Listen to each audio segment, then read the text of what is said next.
Hello and thank you for allowing this moment for yourself. You can let go of all focus now. Just allow your attention to soften as my voice gently carries you to a place of rest. A place where we find the story of the smallest people who held the biggest secrets. Tonight, there are no complexities to solve, only the gentle, unfolding threads of a story for you to follow. If you wish, a story that begins in a world of giants. Before we drift too far, if you feel a connection to this place, you're welcome to leave a quiet like or subscribe. Think of it not as a task, but as leaving a soft footprint in the sand before you continue your journey inward. And if you feel so inclined, you can leave a comment with your city and the time of night where you are. It's a nice way to feel the quiet, global community listening here together. And so, find that gentle darkness in your room, perhaps with a soft blanket pulled a little closer, as we begin our slow drift into tonight's tale. The first thing you notice is the sound. It's not one sound, but 100, all layered into a roaring, confusing symphony. There's the high-pitched trill of a lute being played skillfully in a corner, but it's nearly drowned out by the booming laughter of a man somewhere above you. You hear the slosh and clatter of wine goblets, the rustle of 1,000 yards of silk and velvet, the scrape of heavy wooden chairs on stone, and the constant, deep hum of conversation. This is the sound of power, the sound of a 17th century royal court in full swing. The second thing you notice is the forest. You're standing in a forest of legs. Legs in fine silk stockings, legs in sturdy leather boots, legs half hidden by the sweeping hems of impossibly heavy gowns. They are like great, moving trees, and you have to be careful. A careless step backwards by a courtier arguing about politics could knock you over. A lady sweeping past, her mind on a handsome cavalry officer, could send you spinning with the wake of her dress. To survive here, you have to be nimble.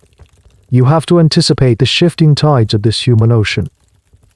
Your world is one of buckles, boot heels, and fallen scraps. Down here, the magnificent tapestries on the wall are just a blur of color high above. The ornate, carved ceiling is a distant myth. Your reality is the floor. And the floor, let's be honest, is a bit of a mess. The sweet-smelling herbs and rushes spread across the flagstones are supposed to keep the place fresh, but by this time of evening, they're a trampled salad of what the day has left behind. You see a discarded chicken bone, a smear of what might be berry tart, and a small, glistening pearl that has likely fallen from a lady's elaborate hairdo.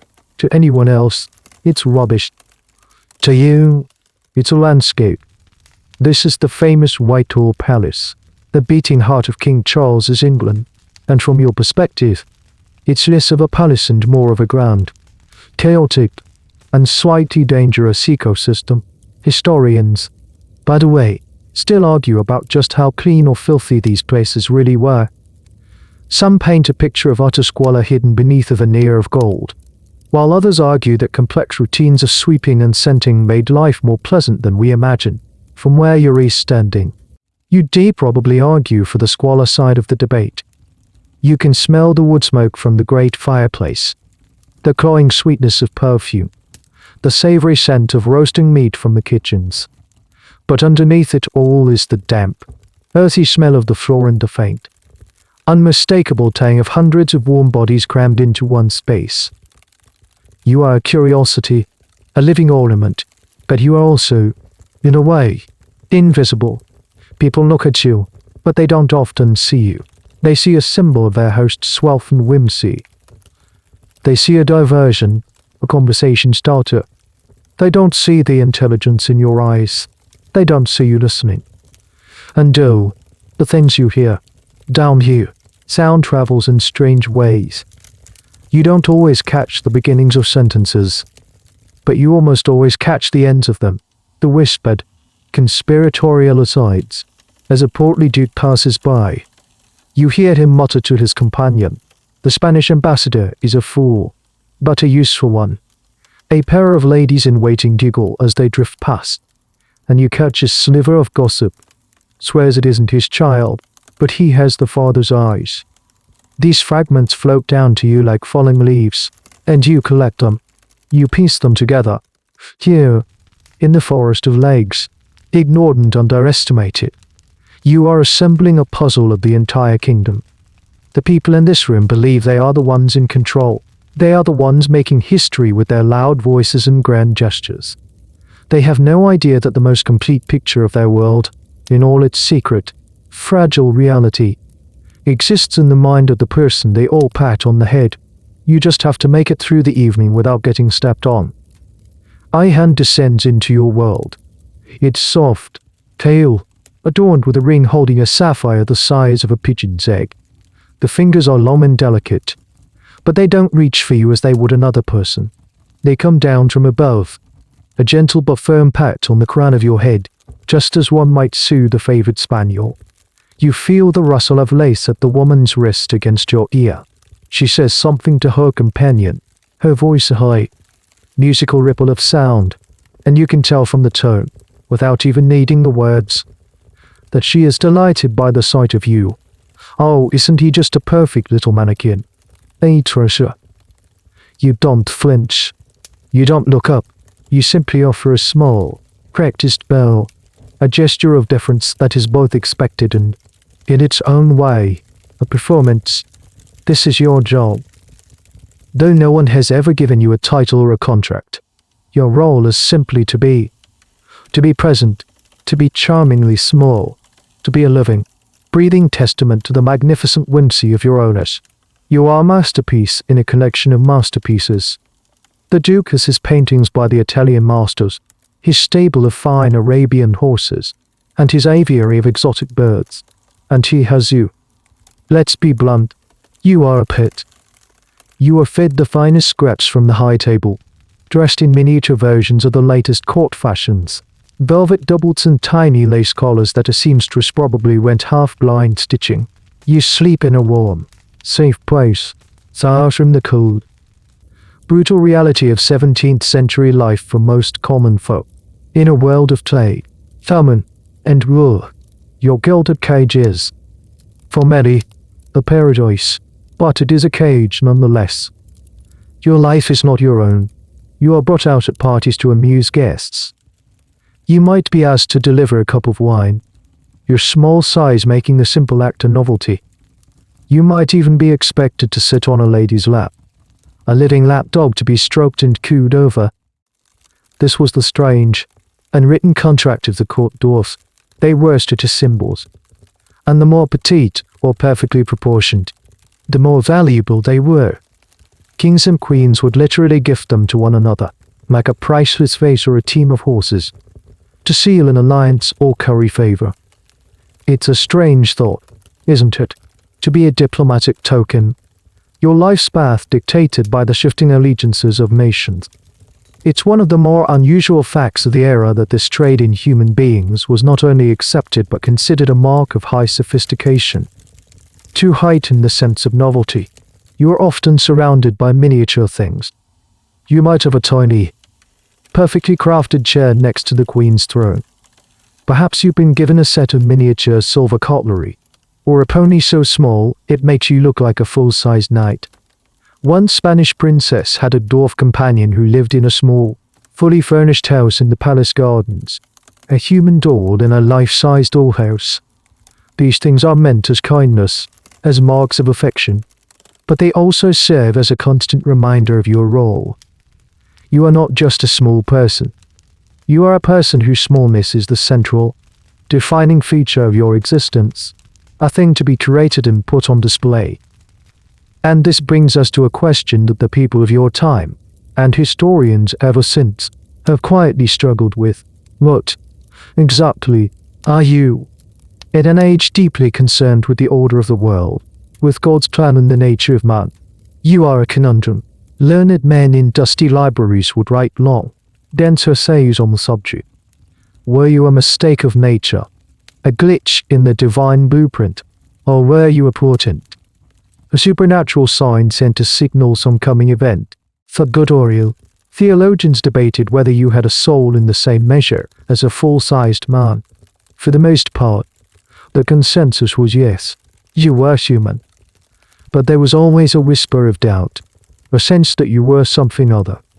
You exist in a strange twilight, a natural curiosity that walks and talks and thinks, blurring the line between humanity and spectacle. You know you are a man. You have thoughts, dreams, ambitions, and fears, just like the giants who stride around you. But when the queen's hand pats your head, when a visiting dignitary laughs with delight at the sight of you, you are reminded that your humanity is conditional. It is granted to you by your keepers, and it can be diminished at their whim. For now, you are safe. You are treasured. You are a jewel. But even a jewel can be lost, or discarded when a newer, more fashionable one comes along. So you play your part on this world's smaller stage, smiling, bowing, and all the while, you watch, and you listen. The king is in a foul mood. You don't need to see his face to know it. You can hear it in the way his boots strike the marble floor. It's a clipped, impatient sound, entirely different from his usual measured stride. The courtiers part before him like minnows scattering from a pike. They bow low, their faces carefully blank, trying to become part of the wallpaper. But you don't move. You stand your ground, a tiny, unmoving island in the swirling current of their anxiety. The king stops, his gaze sweeping over the bowing heads. And for a moment, it lands on you. He doesn't smile, but the hard line of his mouth softens almost imperceptibly. He gives a short, sharp nod, not of dismissal, but of acknowledgement. Then he sweeps on. In that moment, you are safer than anyone else in the room. This is the strange paradox of your position. While everyone else is desperate to be noticed, to catch the king's eye and win his favor, you have a different kind of power. You are almost beneath notice, and that makes you harmless. The king isn't worried you're plotting to usurp his throne. He isn't concerned that you're angling for a title or a rich estate. You exist outside the brutal, backstabbing pyramid of courtly ambition. And because you are not a threat, you are allowed a proximity that even the highest-ranking duke would envy. This is the jester's privilege, a concept that has existed in courts for centuries, and you are a variation on that theme. The official court jester, with his cap and bells, was licensed to speak truth to power, to wrap sharp criticism in a joke so that the king could hear it without losing face.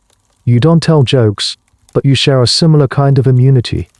You are the one person who can be in the room when true, unvarnished feelings are on display.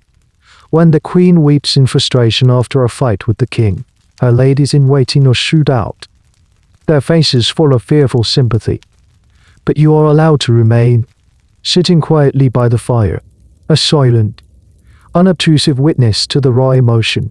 When the king's ministers argue with him behind closed doors, their voices rising in anger or desperation, you are often still there, perhaps fetching a dropped document or simply standing by the door. They forget you're either. You become part of the furniture.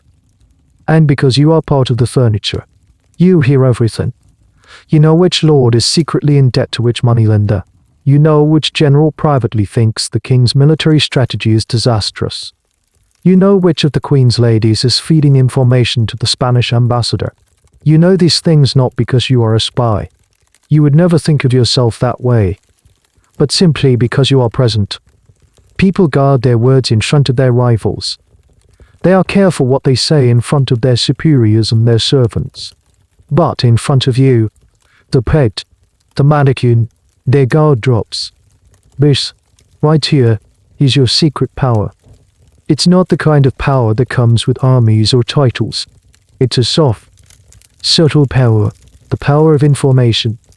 It makes you incredibly valuable to your masters, even if they don't fully realize it. The queen might be idly stroking your hair one afternoon and ask, "Did you happen to hear what the Duke of Buckingham was saying about the French treaty?" And you, in your quiet, simple way, can tell her. You can report the words exactly as you heard them, without the filter of ambition or fear that any other courtier would apply. You are a pure conduit of information.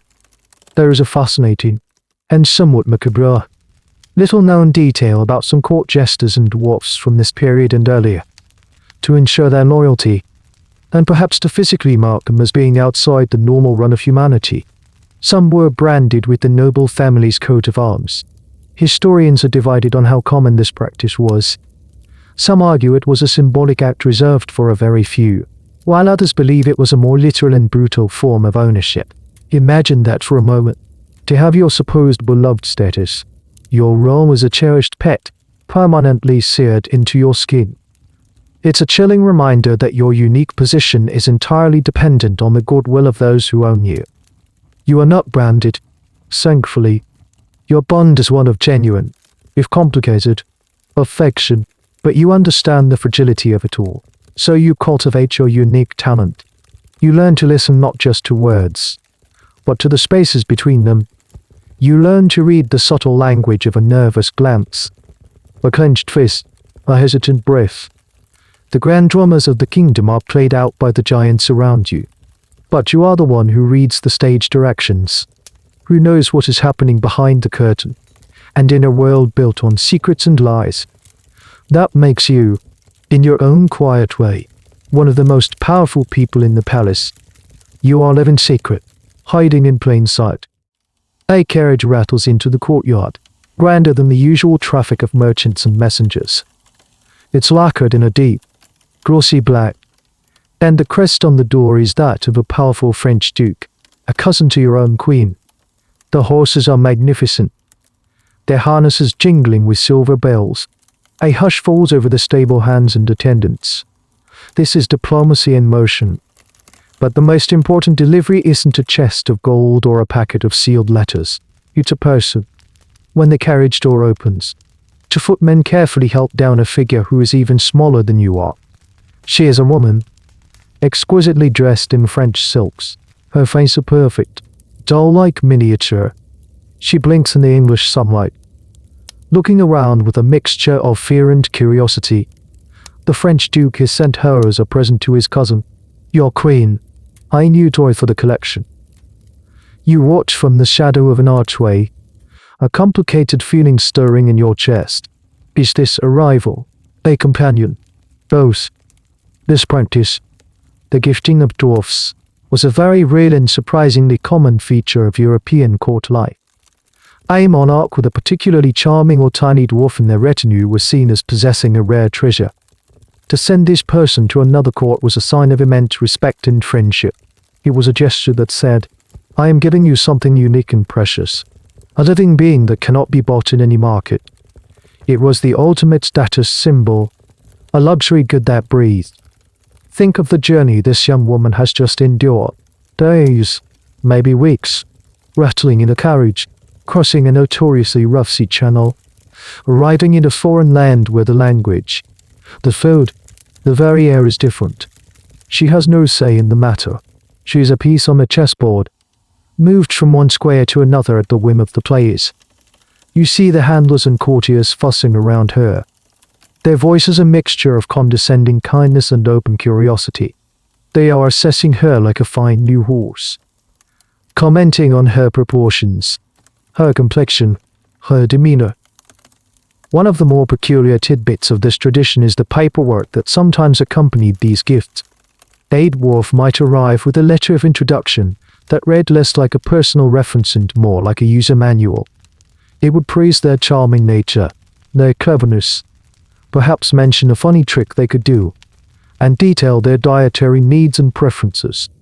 There are historical accounts of letters specifying that a certain dwarf enjoys candied fruits or is prone to melancholy in the rain.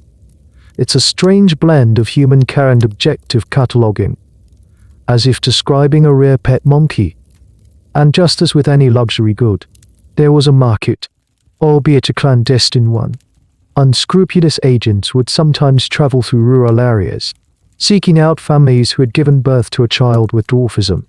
They would offer the parents what seemed like a fortune, promising that their child would live a life of unbelievable comfort and splendor in a far-off palace. For a poor farming family, struggling to feed their other children, the offer was often impossible to refuse. They were sending their child away forever, with no real understanding of the gilded cage that awaited them. Historians still debate the extent of this trade. Was it an organized, predatory market, or a series of isolated, opportunistic arrangements? The truth is likely somewhere in between. A shadowy network operating on the edges of courtly society. As you watch the new arrival being led away towards the Queen's apartments, you feel a pang of something you can't quite name. It's not just jealousy, it's a kind of kinship. A shared understanding of your bars or circumstances. You know, in a way no one else in this palace can. What she is feeling. You know the unique loneliness of being constantly stared at. You know the effort it takes to maintain a cheerful facade when you are being treated like an object. You know the secret calculus of survival, when to be witty, when to be silent, when to perform your smallness for the crowd. Her arrival is a reminder of your own precariances. For now, you are the Queen's favorite, but tastes change. Novelty, by its very nature, wears off. Perhaps this new French doll will be more amusing. Perhaps her accent will be considered more charming. You are living in a world of constant, unspoken competition. Later that day, the Queen will call for you. She will introduce you to the newcomer, whose name is Amelie, and the Queen will clap her hands in delight and exclaim, "Now I have a matching set." Her joy is genuine and innocent. She does not see the two of you as rivals, but as complements, like a pair of porcelain figurines on a mantelpiece. But you and Amelie, you exchange a quick, knowing glance. You are not porcelain. You are survivors, and you both know the game has just become a little more complicated. Let's leave the suffocating grandeur of the palace for a moment. Let your mind drift away from the scent of beeswax and perfume, and travel north, to the heart of England. The air here smells different. It smells of damp earth, wood smoke, and livestock. We find ourselves in the small market town of Oakham, in the county of Rutland. It's a sturdy, unglamorous place of timber-framed houses, muddy lanes, and a bustling marketplace where farmers sell their wool and butchers hang their wares. There is no silk here. There is no gold leaf. There is only the steady, stoic rhythm of provincial life. In a humble house, not far from the church, a man named John Hudson lives. He is a butcher by trade, a man whose hands are strong and chapped from his work. He deals in the raw, bloody reality of life and death every day. He is known as an honest man, a good father to his several children. His family is like most in Oakham, not rich, but not starving either. They are respectable, ordinary folk. Their lives mapped out from birth to grave by the seasons and the demands of their trade. And it is into this world of plain, sturdy things that you are born. You are Geoffrey, from the very beginning. It is clear you are different. As your brothers and sisters grow, shooting up into lanky, noisy children who run through the muddy streets, you remain small, impossibly small, in an age with no scientific understanding of genetics or growth hormones. Your condition is a mystery, a source of whispers, a puzzle for your parents. Your father, John Hudson, is a man who prizes strength and stature, the very qualities his trade requires. And yet, here is his son, a boy so tiny he can hide behind a sack of flour. Your childhood is a tapestry of strange contrasts. You are deeply loved by your family. Your mother mends your clothes with a fierce, protective tenderness. Your father, a man of few words, might lift you onto the counter of his shop so you can see the world from a greater height. But outside the safety of your home, the world is not so kind. The other children in Oakham, in the thoughtless way of children everywhere, point and stare. They call you names. You are a local curiosity, the butcher's tiny boy. You learn to navigate this world with a wit and intelligence that are sharpened by necessity. When you cannot win with size, you learn to win with words. One of the more charming, though likely embellished, stories from this period of your life is that you learned to swim in a puddle. It's a tall tale, of course, but it captures the essence of your early years. Your world was the same as everyone else's, but the scale was entirely different. A stream was a raging river, a grassy field was a dense jungle. A trip to the market was an epic journey through a forest of legs, not unlike the one you would late in the royal court. It's here, in these formative years, that you develop the skills that will later define your life. You learn to be observant, to watch people from your unique vantage point. You learn to be resilient, to absorb the casual cruelty of the world without letting it break you. And you learn that being underestimated can be an advantage. When people dismiss you, they let their guard down. They don't see you as a threat, and so they reveal themselves. Your world changes forever because of one man, George Villiers, the Duke of Buckingham. He is one of the most powerful men in England, a favourite of the king, and the effective ruler of the county of Rutland. He is impossibly wealthy, impossibly arrogant, and constantly on the lookout for new ways to display his magnificence. His local seat of power is Burghley House, a palace so grand it makes the rest of Oakham look like a collection of sheds. When the Duchess, the Duke's formidable mother, hears tales of a perfectly proportioned but miniature boy in a nearby town, her interest is piqued. This is the kind of novelty she adores, a living curiosity that would make a fine addition to her household. It's hard to know exactly how the transaction happened. Did the Duchess simply demand you? Did she make your father an offer he couldn't refuse? Historians debate whether parents in these situations felt they were selling their child or providing them with an incredible, once-in-a-lifetime opportunity. For your father, the butcher, the choice must have been agonizing. To send his son away into a world he couldn't possibly understand, a world of silk and intrigue. But it was also a chance for you to have a life of comfort, to be fed and clothed and kept safe in a way he never could. And so, the decision is made. You are to leave the world of mud and butcher's blocks and enter the service of the Duchess of Buckingham. You say goodbye to your family, to the only life you have ever known. You are perhaps 7 years old. You are about to become a living work of art. You are in the dark, but it's not a frightening darkness. It's a warm, close, and slightly stuffy darkness, and it smells delicious. It smells of pastry. You are curled up, your knees tucked to your chest, inside a space that is custom built for you. It's the cavernous interior of a great pie, an architectural feat of baking. The crust above you is a golden brown dome, thick enough to hold its shape but not so thick that you can't break through it. There are small holes pricked in the top, ostensibly for steam to escape, but really for you to breathe. You can hear the muffled roar of the banquet happening just outside your pastry prison. This is the brilliant, and frankly insane, idea of the Duke of Buckingham. He is hosting a lavish dinner for the king and his young French queen, Henrietta Maria. The Duke is a showman at heart, and he knows that true power isn't just about wealth. It's about spectacle. It's about creating moments of such outrageous surprise that people will talk about them for years. And tonight, you are the grand finale. You've been prepped for this. You know what you have to do. You're dressed in a miniature suit of armor, polished to a high gleam. It's almost comically small, yet perfectly made. The plan is simple. At the climax of the feast, 2 strong servants will carry in this colossal pie and place it on the table before the queen. The Duke will make a grand speech about offering Her Majesty all the treasures of his domain. Then, at the right moment, you are to burst forth from the pie, a tiny, armored knight, and offer your fealty to the Queen. It's theatre, and it is absolutely unforgettable. As you wait in the dark, you can feel the rhythmic vibration of the servants' footsteps. The pie is heavy.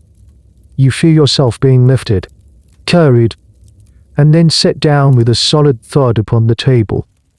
The roar of the room quiets to a murmur of anticipation. You can hear the Duke's booming voice, though the words are indistinct through the crust. You hold your breath. This is it. The practice of surprise pies, or entremets as the French called them, was a real and spectacular feature of medieval and Renaissance banquets.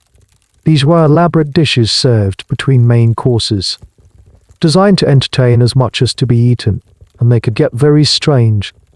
Live birds were a common filling, a flock of doves or blackbirds that would fly out when the crust was cut, filling the hole with fluttering wings. Sometimes, musicians would be hidden inside larger constructs. But hiding a person inside was the ultimate trick, a stunt reserved for the most ostentatious hosts. It's a detail of history that feels more like a fairy tale. But it was a genuine, if rare, part of aristocratic one-upmanship. A fascinating and slightly queasy side note is what was actually in the pie with the surprise. In the case of live birds, the pie was often just an empty, pre-baked shell placed over them at the last minute. But for a human surprise, it's a bit more complicated. Historians who have looked into this generally believe you weren't actually sitting in meat and gravy. You were likely in a clean, hollowed-out shell, perhaps with a plate of actual, edible pie next to you to maintain the illusion. Still, it must have been an incredibly strange and claustrophobic experience. You hear a tapping on the crust. That's your cue. With all your strength, you push upwards. The crust gives way in a satisfying crumble. You emerge into a dazzling world of light. 1,000 candles glitter, reflecting off silver plates and jeweled goblets. You are met with a wall of sound, a collective gasp, followed by a wave of laughter and applause. Dozens of faces are staring at you, their eyes wide with astonishment. But you only have eyes for one person. The Queen, Henrietta Maria. She is young, beautiful, and she is utterly enchanted. Her hand is at her mouth, her eyes sparkling with a mixture of shock and sheer delight. You scramble out of the remains of your pastry prison, your tiny armor glinting in the candlelight, and you walk across the white linen tablecloth towards her. You drop to one knee, just as you were taught, and bow your head. A perfect, miniature knight, pledging his service. The king is laughing. A deep, appreciative roar. The Duke of Buckingham is beaming, soaking in the success of his audacious stunt. But it is the Queen who speaks. He is the most charming thing I have ever seen, she says, her French accent softening the words. He must come to me. The Duke can have all the pies in England, but this little knight is mine. And just like that, with a single declaration, your life changes again. You are the Duke's property. No, you are the Queen's. You have been given away as a party favor, the most successful one in history. You have gone from the butcher's son of Oakham to the star of the year's most talked about banquet. You are no longer just Geoffrey Hudson. You are now the Queen's Dwarf. The morning after the pie is a strange, disorienting blur. You wake up not in the familiar servants' quarters of the Duke's household, but in a small, luxuriously appointed room within the Queen's own private apartments at Whitehall. The bed you're in is small, but it's a real bed. With soft linen sheets and a heavy velvet coverlet, someone has laid out a new set of clothes for you. A doublet of deep blue silk, tiny breeches, and stockings so fine they feel like spider bears. Your miniature suit of armor, now a bit sticky with pastry crumbs, sits on a nearby stool like a discarded shell. A woman you don't know, one of the Queen's ladies in waiting, comes in to help you dress. She speaks to you in a mixture of French and heavily accented English. Her movements gentle but efficient. There's no rough and tumble camaraderie here like there was among the Duke's staff. This is a world of quiet formality. Everything is hushed, graceful, and faintly intimidating. You are now in the inner sanctum. Later that morning, you are brought into the Queen's presence. She is not in the Great Hall, surrounded by hundreds of courtiers. She is in her private sitting room, a space filled with light from tall windows overlooking the river. The air smells of flowers and expensive French perfume. The Queen is sitting on a cushioned settee, doing some needlework with a few of her ladies. When you enter, she looks up and a genuine, warm smile lights up her face. "Ah, here is my little cavalier," she says. She pats the seat next to her, an invitation to come and sit. This is a shocking breach of protocol. No one just sits with the Queen, unless they are of an exceptionally high rank or a very close relative. The ladies in waiting exchange almost imperceptible glances. You hesitate, but the Queen's expression is insistent. You climb onto the settee, your feet dangling far from the floor. She puts aside her needlework and begins to ask you questions. What is your name? Where are you from? Can you speak any French? Her curiosity is direct and sincere. She isn't talking to a novelty. She's talking to a person. This is your new reality. You are no longer just one curiosity among many in a bustling ducal household. You are now the specific, personal companion of the Queen of England.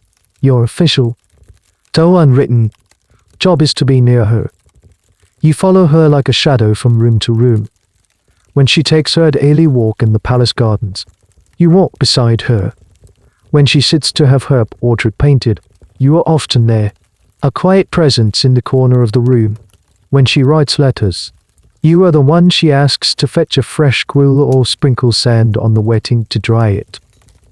It's an intimate, yet profoundly unequal, relationship. She develops a real and deep affection for you. She gives you a playful title, Lord Minimus, the smallest lord. She worries if you seem unwell. She delights in your quick wit and finds your company a soothing antidote to the endless formality and political maneuvering of the court. For you, she is the center of your universe. She is your protector, your patron, your entire world. Your loyalty to her is absolute. One of the more interesting and specific details of this new life is your role during the Queen's daily routine. As a Catholic in a staunchly Protestant country, Henrietta Maria's faith was a constant source of political tension. Her private chapel was a sanctuary, but also a point of suspicion for many in the kingdom. You, as her personal attendant, would have been one of the few English people consistently present during her private prayers and religious observances. You would have seen a side of the Queen, her deep piety, her spiritual anxieties, that was hidden from almost everyone else. This gave you a unique insight into the character of a woman whose faith would become a major flashpoint in the coming conflicts. However, historians who study the domestic life of the court point out a constant tension. While the Queen's affection for you was genuine, your role was still, fundamentally, one of an entertainer. You were still a spectacle. You might be asked to engage in a staged, playful fight with her pet monkey, Pug, a scene of pure slapstick for the amusement of her ladies. You might be dressed in fantastical costumes for court masques and plays. There's a constant tightrope to walk between being a cherished companion and a performing pet. Was this a source of daily humiliation, or was it simply part of the job? A game you played to maintain your favorite position. It's a psychological gray area that the historical record can't fully illuminate. We can only imagine the complex feelings you must have navigated each day. You are learning the rhythms of your new life. You learn who to trust among the Queen's ladies. You learn the layout of the palace's secret passages and backstairs, the veins and arteries of the great building. You are the Queen's new shadow, a tiny figure in a world of giants. But for the first time, you are a shadow with a place, a purpose, and the protection of the most powerful woman in the land. Life in the Queen's household is not all play acting with monkeys and being a silent footstool.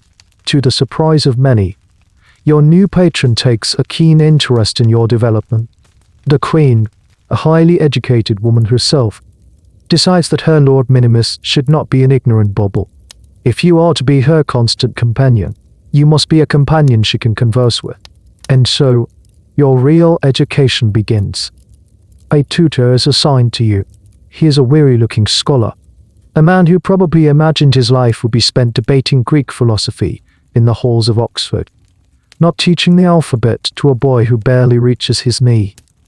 At first, he is dismissive, treating the task as another of the Queen's frivolous whims, but he soon discovers that your mind is anything but small. You are a sponge. Having spent your early years surviving on your wits, you have a keen sense of observation and a hunger for knowledge. You learn to read and write English with astonishing speed. Then, the Queen insists you learn French, her native tongue. This is not just an academic exercise. It's a practical necessity. Her inner circle is a bubble of French culture within the English court. They speak French amongst themselves, read French poetry, and whisper French gossip. To truly belong, you must understand them. So you struggle with the strange new sounds, the complicated grammar, your tutor drilling you day after day. And one afternoon, when the Queen asks you a question in French, you reply, it's a simple, halting sentence. But you reply in her own language. The look of delight on her face is a greater reward than any sweetmeat or trinket. But your education doesn't stop with books. A life at court requires a whole other set of skills. You are taught how to ride a horse. Not one of the tiny novelty ponies sometimes given to dwarfs, but a proper, spirited horse, with special stirrups and a modified saddle. Imagine the sight. A tiny figure, learning to control an animal that is a powerful, living engine of muscle and bone. It's a testament to your courage and the Queen's insistence that you be treated with a certain dignity. You become an expert horseman, able to keep up with the royal party on their hunts, a sight that never fails to amuse and amaze onlookers. You are also taught to handle firearms. This is perhaps the most surprising part of your curriculum. A dancing master teaches you the elegant, intricate steps of the gilded and the coranto, so you can take your place in the court's elaborate balls. But a stern, mustachioed captain of the guard takes you to the practice yards and teaches you how to load, train, and fire a pistol. It's a heavy, unwieldy thing in your hands. But you learn to aim, to control your breathing, to squeeze the trigger. At the time, it's just another skill, another part of the strange and comprehensive education of a royal favorite. No one could possibly know how fateful this particular lesson would one day become. This idea of a courtly education for a dwarf was not unique to you, but the quality of yours was exceptional. Many dwarfs swear to art simple tricks or a few musical tunes to make them more entertaining. However, there are scattered accounts of others who received surprisingly deep educations. One famous dwarf in the Italian court of Mantua, Isabella d'Este's beloved Nonnino, was reportedly a gifted linguist and acted as a sort of confidential secretary. But these were the exceptions. For most, life was a gilded cage with very little room for personal growth. The fact that the Queen invested in your education speaks volumes about the genuine nature of her affection. Yet, there's a debate among social historians about the true purpose of such an education. Was it a purely benevolent act, a sign of seeing the person behind the spectacle? Or was it also a way of enhancing the product? A dwarf who could speak multiple languages, ride a horse, and engage in witty repartee was an even more impressive status symbol than one who could merely sit still and look cute. It's like tricking out a luxury car with all the latest features. Your accomplishments, in a way, reflected back on the Queen, adding to her glory. It's a cynical view, perhaps, but one that acknowledges the complex web of power, affection, and ownership that defined your existence. Regardless of the motivation, the result is undeniable. You are being forged into something new. You are no longer just the butcher's son from Oakham. You are a courtier in miniature. You have the language skills of a diplomat, the horsemanship of a country gentleman, and the deadly aim of a soldier. You are becoming a paradox, a man whose physical stature makes him an object of amusement, but whose skills and intellect make him the equal of many of the giants who stride the corridors of power around you. And this growing gap, between how the world sees you and who you know yourself to be, is a seed of conflict being planted deep within your soul. The great court painter, Anthony van Eyck, is at the height of his powers. He is a master, a genius with a brush, and he has a unique talent for making his subjects look effortlessly elegant, powerful, and impossibly chic. To be painted by Van Eyck is the ultimate confirmation of your status. It means you have truly arrived. And today, you are in his studio. The room is vast and smells of linseed oil and turpentine. Canvases in various stages of completion lean against the walls. The king looking heroic on a horse, a duchess looking pensive in blue satin, and in the center of the room, on a draped platform, stands the queen, Henrietta Maria. She is posing for one of her most famous portraits. She is dressed in a magnificent hunting costume of scarlet silk, her hand resting on the head of a huge, loyal hunting dog. The composition is one of regal, infernal power. And right there, at her side, holding the reins of her horse, there's you. Van Dyck has included you in the portrait. This is not a small thing. To be immortalized on canvas alongside the Queen is a sign of your immense favor. You are not just a fleeting amusement. You are a permanent part of her official image, a feature of her royal identity. You are dressed in your own miniature version of a scarlet hunting coat, a loyal and charming attendant at her side. As you stand there for hours, trying to hold your pose, you have plenty of time to think about this strange art form. Portraits are lies.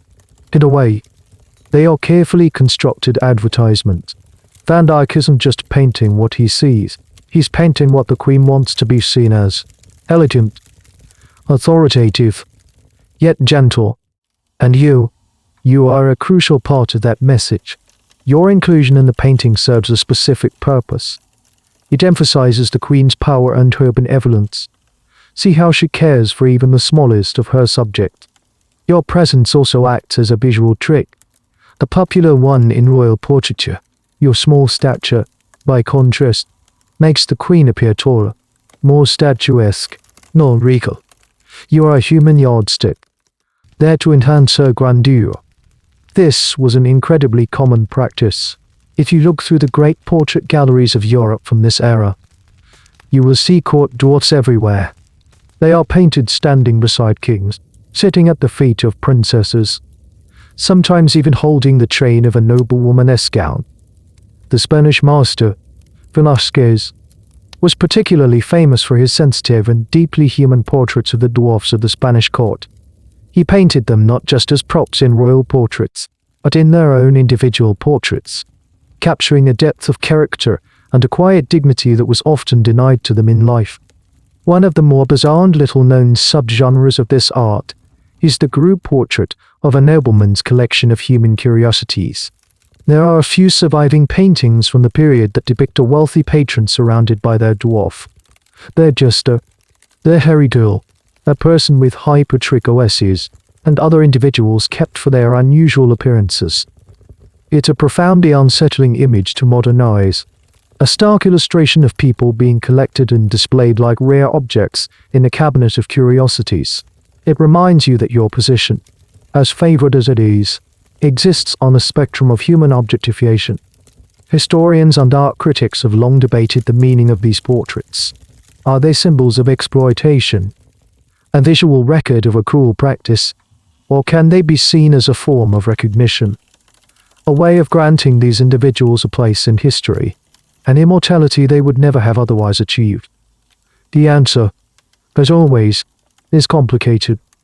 For someone like you, being painted by Van Dyck is an honor. It solidifies your place in the world, but it also forever freezes you in a specific role. The loyal, charming, and eternally small attendant. The painting shows Lord Minimus, the Queen's pet. It doesn't show Geoffrey Hudson, the butcher's son who is learning French and how to fire a pistol. It doesn't show the complex, ambitious, and sometimes resentful man growing inside the miniature scarlet coat. You look at the canvas.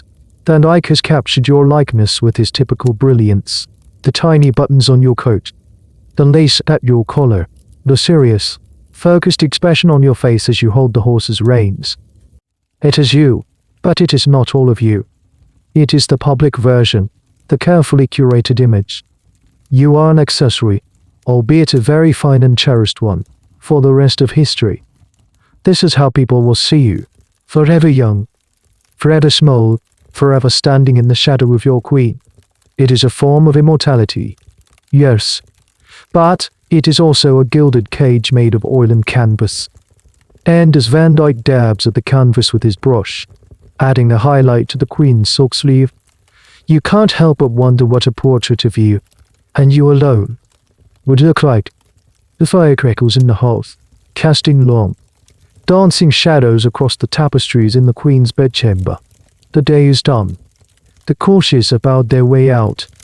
The politicians have carried their arguments elsewhere, and the vast, noisy palace has finally settled into a sort of quiet breathing. The only people left in this room the very heart of the court's private room, are the queen, one trusted lady in waiting who was brushing her hair. And you are sitting on a small stool by the fire, ostensibly to warm yourself. But your real function is simply to be a comforting presence. In these quiet, unguarded moments, you cease to be a spectacle. You are just Geoffrey, a familiar fixture in the Queen's most intimate space. In the soft glow of the firelight, that you hear the truth. The Queen is talking, her voice slow and weary, speaking in French to her lady. She is not performing now. She is not the regal monarch or the charming hostess. She is a wife, worried about her husband. She is a queen, anxious about her kingdom. She speaks of the king's stubbornness, his refusal to compromise with the increasingly hostile parliament.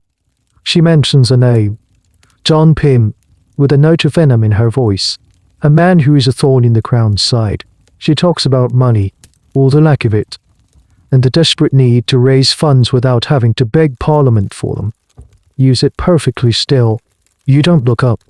You trace the patterns in the rug with your shoe. You are practicing the art of being invisible. The two women, lost in their conversation, have forgotten you are there. Or rather, your presence is so normal, so non-threatening, that it doesn't register as a reason to be guarded. You are no more significant than the sleeping dog at the Queen's feet. And so, the secret of the state, the intimate fears of a monarch, flow into the air and land in your attentive ears. This is the core of your hidden life. By day, you are a public amusement. By night, you are a silent confessor.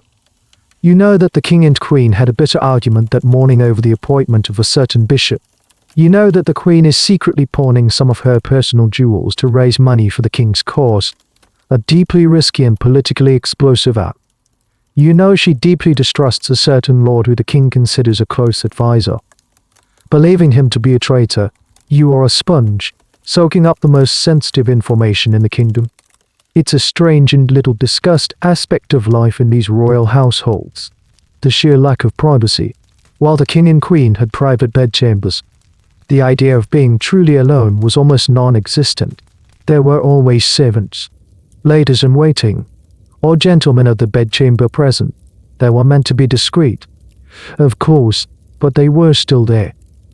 A king could be having a discussion about declaring war while a servant was putting fresh logs on the fire. And someone in your unique position, a pet who was always underfoot, had the most access of all. There's a subtle but important historical debate here about the role of these invisible listeners. Did they ever act on what they heard? The romantic view is that of the loyal dwarf or jester who uses their secret knowledge to subtly advise their master, to whisper a warning or offer a piece of information that changes the course of history. The more cynical, and perhaps realistic, view is that they knew their survival depended on absolute discretion. To reveal that you had been listening, to be seen as a source of information, would be to shatter the very illusion that gave you access in the first place. You would instantly become a threat, a spy, and your comfortable life would be over. So you hold these secrets like hot coals in your hands. You can feel their weight, their importance, but you dare not speak of them. And yet, their knowledge changes you. It gives you a perspective that no one else has. You see the great, powerful figures of the court not as the world sees them, as confident, decisive leaders, but as you see them in these quiet moments, full of doubt, fear, and human frailty. You see the strings being pulled. You understand the hidden motivations, the personal resentments that fuel grand political decisions, while others are dazzled by the puppet show of statecraft. You are the one who gets to peek behind the curtain and see the puppeteers. Tonight, the Queen is particularly distraught. She speaks of the growing anger in London, the hateful pamphlets being printed about her and her Catholic faith. She fears for her children's safety. She fears for the future of the monarchy itself. Her voice breaks for a moment, and a single tear traces a path down her cheek. The lady in waiting murmurs something soothing. You, on your stool. Do nothing. You simply absorb the moment. Derreur, unfiltered pain of a queen who feels her world beginning to crumble. This is your burden and your privilege, to be the unseen listener, the keeper of royal tears, the silent witness to the cracks appearing in the foundations of the kingdom. The salt spray hits your face, a cold, sharp shock that tastes of adventure and fear. The deck of the ship lurches beneath your feet, a constant, dizzying dance with the waves of the English Channel. This is no pleasure cruise. The skies are grim, bruised-looking grey, and the wind whips the sails with a sound like a cracking whip. You are on a mission, a secret and dangerous one, entrusted to you by the Queen herself. England is teetering on the brink of civil war. The Queen, desperate to aid her husband's cause, has made a momentous decision. She is sending a huge cache of the crown jewels, along with other valuables, to Hudson to be sold or pawned. The money raised will be used to buy weapons, ammunition, and to hire mercenary soldiers for the royalist army. It is a bold, desperate gamble, and an act that Parliament would consider treason. The entire operation must be conducted in the utmost secrecy. And who does the Queen choose for a key role in this perilous enterprise? You. Your official task is to accompany a cargo of the Queen's precious or Indian lemon trees, a gift for her family in France. It's a clever cover. Who would suspect that a ship carrying fragile fruit trees in the Queen's pet Dwarf is also carrying a fortune in contraband jewels? Your small size, usually a source of mockery, has become your greatest asset. You are inconspicuous. You can move through the heavily watched docks and onto the ship without raising the same level of suspicion as a stern-faced captain of the guard. You are not alone. Of course, you are traveling with the Queen's trusted confidant, William Davenant, a poet and playwright, but you have been given a specific, personal responsibility. The Queen, in a quiet, tense meeting before you left, pressed a small, heavy leather pouch into your hands. She didn't tell you what was inside. She just looked you in the eye and said, "Guard this with your life. Geoffrey, do not let it out of your sight." The weight of that pouch is a constant, terrifying pressure against your heart. This journey is your first real taste of the world outside the velvet prison of the court. It is brutal and unforgiving. The sailors are rough, superstitious men who look at you with a mixture of awe and suspicion. Is your presence on the ship good luck or bad? A storm brews, and some of them eye you as if you are the cause, a Jonah who has brought the wrath of the sea upon them. You learn to stay out of their way, to make yourself small and invisible, the same survival skill you mastered in the palace, now adapted for the hostile environment of the open sea. The trip is a nightmare. The storm hits with full fury, tossing the ship like a child's toy. You are violently ill, but you never once loosen your grip on the pouch. Then, as if the weather weren't enough, another sail appears on the horizon, a privateer, a Dunkirk pirate, fast and predatory. The alarm is raised. The sailors scramble to arm themselves. The primal fear of battle is a world away from the staged, playful fights with the Queen's monkey. This is real. This moment highlights a fascinating and often overlooked aspect of this era, the sheer danger of travel.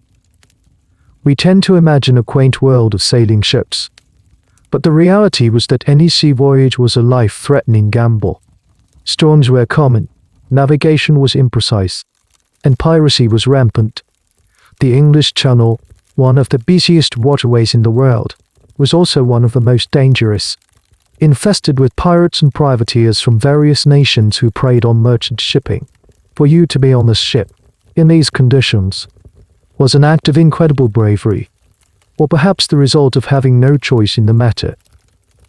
Historians debate how much agency you truly had in this mission.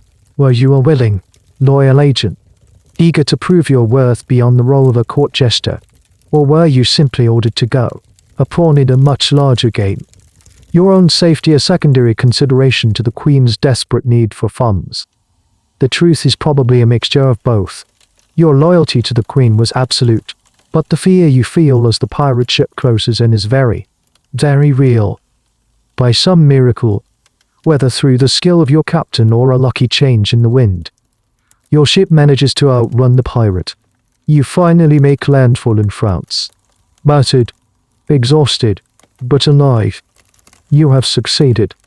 You did the pouch. You oversee the unloading of the lemon trees, and you carry yourself with a newfound sense of gravity. You are no longer just a boy who was served in a pie. You are a man who has faced a storm on a pirate ship in the service of his queen. You have seen the hard edge of the world, and it has changed you. When you eventually return to the English court, you are different. You walk with a little more confidence. You have proven to yourself, and to the queen, that you are more than just a pet. You are a player, and you have no idea how much more dangerous the game is about to become. You return to a court that is stretched thin, like a violin string to the note too high. The air itself feels different. The easy laughter and casual extravagance are gone, replaced by a brittle, anxious energy. The whispers you overhear in the corridors are no longer about fashion or love affairs. They are about troop movements, political betrayals, and the terrifying price of loyalty. The looming civil war is no longer a distant threat discussed in hushed tones. It is a present reality, a dark cloud that has swallowed the sun. The king has raised his standard at Nottingham. The lines are drawn. You are either for the king or for parliament. There is no middle ground left. Families are being torn apart. Brother against brother, father against son. The palace at Whitehall, once the undisputed center of power and culture, now feels like a fortress under siege. The faces you see every day are pale with worry. Courtiers who once vied for social standing now huddle in corners, speaking in low, urgent voices, trying to guess which way the winds of war will blow. Your role in this new, grim world has shifted. You are still the Queen's companion, but the nature of that companionship has changed. There are fewer games, fewer light-hearted moments. Now, you are a source of comfort in a sea of anxiety. The Queen, increasingly isolated and vilified by the London crowds and the Puritan press, clings to those she trusts absolutely, and her trust in you is absolute. You are her little sentinel, her constant, loyal shadow, in a world of shifting allegiances. You see the strain on her face every day. She spends hours writing letters, trying to rally support, to secure funds, to hold her will together with ink and willpower. You are often the one by her side, quietly mixing the ink, preparing the wax for her seal. You see the names of lords who have declared for Parliament, and you see the anguish in her eyes as she strikes them from her list of allies. These were men who had dined at her table, who had flattered her and laughed at her jokes. Now they are the enemy. One of the curious, everyday details of this period was the explosion of printed propaganda. Both sides weaponized the printing press, churning out a flood of pamphlets, woodcut illustrations, and inflammatory news sheets. And the Queen, as a foreign Catholic, was a favorite target of the parliamentarian press. They depicted her as a she-devil, the popish brat of France, whispering poison in the king's ear and secretly plotting to overthrow the Protestant religion. These crude, hateful images were sold on the streets of London for a penny. You would have seen them, and you would have felt the burning injustice of them, knowing the real woman behind the caricature. You are living through a pivotal moment in English history. The breakdown of a consensus that had held for centuries. The core of the argument is a question that now seems abstract but was then a matter of life and death. Does ultimate power rest with the king, appointed by God, or with the people, as represented by Parliament? This is the fundamental conflict, and it is splitting the kingdom in two. There is a historical debate that still rages about the inevitability of the English Civil War, where the political and religious divisions so deep that conflict was unavoidable. Or was it a war of choice, a tragic failure of leadership and compromise on both sides, driven by the stubbornness of a few key individuals like King Charles himself? As you watch the events unfold from your unique position, you see the human element in it all. You see the king's rigid adherence to what he believes is his divine right. You see the pride and ambition of the parliamentary leaders. You don't see grand, impersonal historical forces. You see flawed, frightened people making choices that will lead their country into bloodshed. The atmosphere of paranoia is stifling. No one is trusted. A careless word can be interpreted as treason. A letter to a cousin in a parliament-held county can be seen as espionage. You, with your unparalleled access to the Queen's private moments, become even more discreet, more silent than ever before. Your greatest skill, the ability to be invisible, is now your most vital defense. The secrets you carry are no longer about courtly gossip. They are about military strategy and the names of secret royalist supporters in London. If you were to be captured and interrogated, the information in your head could cost men their lives. The weight of this knowledge is immense. The gilded cage has become a pressure cooker, and it feels like the entire kingdom is about to explode. The explosion finally comes, not with a cannonball, but with a hurried, panicked departure in the dead of night. The situation in London has become untenable. The king has fled the capital, and the Queen, a lightning rod for parliamentarian fury, is no longer safe. The decision is made. The court must escape. For you, this isn't a strategic retreat. It's the shattering of your entire world.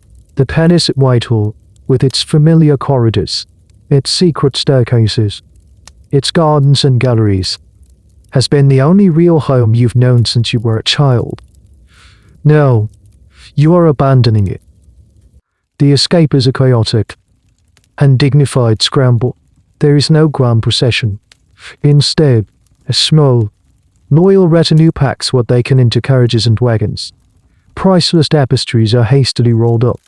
Silver is stuffed into wooden chests, and personal belongings are bundled together in a desperate hurry. You watch as the Queen's chambers are stripped bare, the familiar comforts and luxuries of her life reduced to a pile of luggage. The mood is one of grim determination, laced with a palpable fear. You are fugitives. You travel north to join the king in Oxford. The city has been transformed into a royalist capital, a military headquarters buzzing with an anxious, martial energy. The colleges of the university are no longer filled with scholars debating theology. They are barracks for soldiers. The clatter of armor and the tramp of marching feet echo in the ancient stone quadrangles. It's a strange, makeshift court, a ghost of the splendors of Whitehall. Your life is now one of constant movement and uncertainty. You are no longer in a gilded cage. You are on the road in a kingdom at war with itself. You travel with the Queen as she moves between royalist strongholds, a tireless and inspiring figurehead for the cause. You ride with her entourage through muddy lanes and windswept fields, sleeping in a different bed every few nights. Sometimes in a grand country house, sometimes at a cramped and smoky inn. The silks and velvets of court life are replaced by more practical, hard-wearing clothes. This is life on campaign.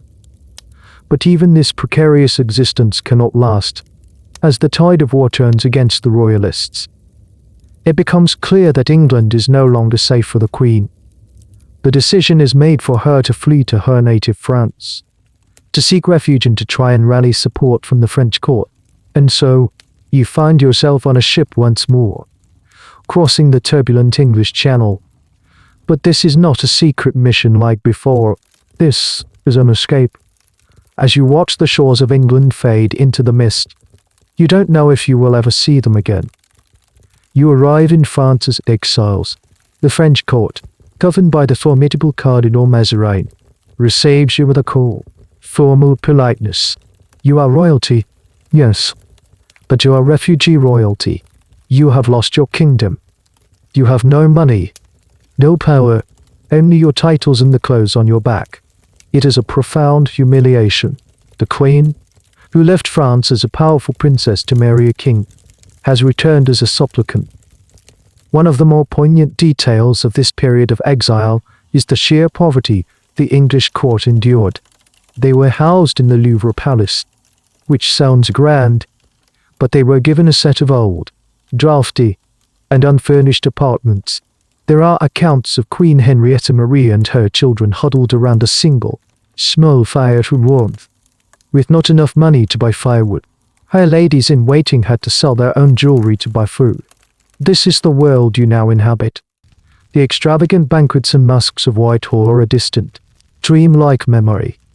Your new reality is one of making do, of patching up old clothes, of enduring the quiet pity and condescension of your French hosts. Historians often focus on the big battles and political maneuvers of the Civil War. But this story of the court in exile is a powerful human drama in its own right.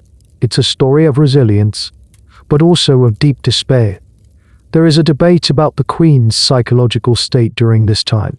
Was she a tireless political operator, constantly plotting a return to power?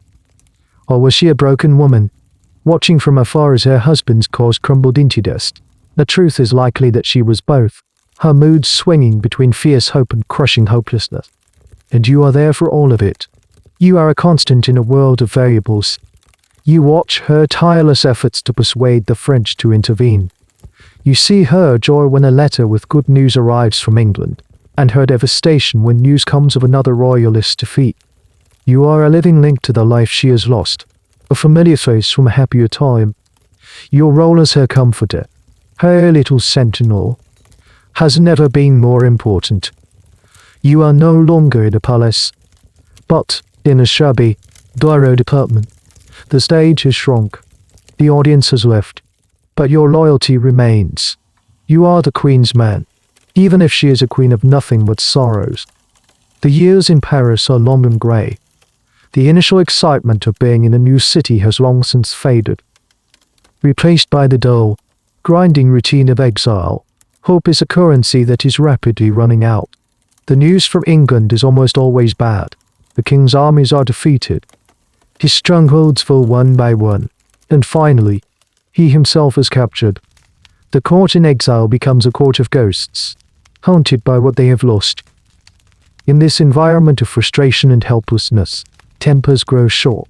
The enforced idleness, the constant proximity, the shared anxiety, it all creates a toxic, claustrophobic atmosphere.